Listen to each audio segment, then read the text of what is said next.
Salut frères et sœurs, Robbie avec vous. Alors, on va faire la lecture de Marc 16. C'est pas long.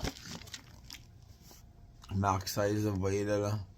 C'est pas long. Fait que ça va être une courte lecture. Je vous aime que le Saint-Esprit nous accompagne dans cette lecture. Jésus s'est réveillé de la mort.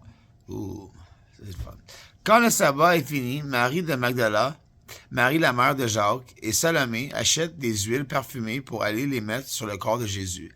Le dimanche matin, très tôt, au moment où le soleil se lève, elles partent vers la tombe. Elles se disent entre elles, il va rouler pour nous la pierre, qui va rouler pour nous la pierre à l'entrée de la tombe?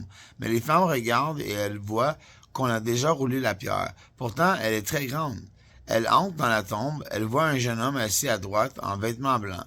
Alors les femmes sont effrayées, mais il leur dit, « N'ayez pas peur, vous cherchez Jésus de Nazareth, celui qu'on a cloué sur une croix.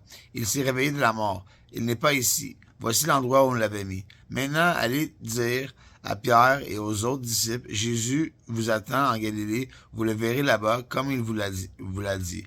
Les femmes sortent de la tombe et partent en courant. Elles tremblent, elles sont bouleversées et elles ne disent rien à personne parce qu'elles ont peur. Jésus se montre à Marie de Magdala. Le dimanche matin, Jésus s'est révélé de la mort. Il se montre d'abord à Marie de Magdala. Il avait guéri cette femme en chassant 7 esprits mauvais qui étaient en elle. Marie de Magdala va raconter aux disciples ce qu'elle a vu. Les disciples sont dans le deuil. Ils pleurent. Ils entendent Marie leur dire, Jésus est vivant. Je l'ai vu, mais ils ne la croient pas. Jésus se montre aux deux disciples. Deux disciples sont en route pour sortir de la ville. Jésus se montre à eux d'une autre façon. Les deux disciples reviennent le raconter aux autres, mais on ne les croit pas, eux non plus. Jésus se montre aux 11 apôtres. Enfin, Jésus se montre aux 11 apôtres pendant qu'ils sont en train de manger. Il leur fait des reproches en leur disant, « Vous ne croyez pas et vous ne voulez rien comprendre.